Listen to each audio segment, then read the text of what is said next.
Back to the channel. Today I'm going to walk you through how to sign into Proton Mail on the web.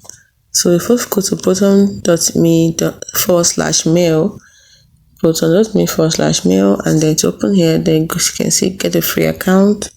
At the top you see 3 lines on the right, tap on them.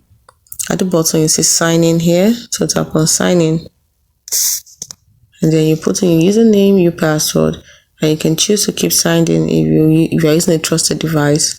And once you're through with that, you click on sign in. If you're having trouble signing in, just tap on trouble signing in at the bottom here.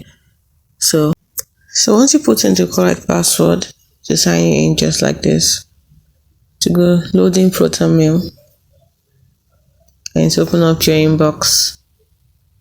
So that is how to sign in to Proton Mail on Proton Web. Hope you found this video helpful.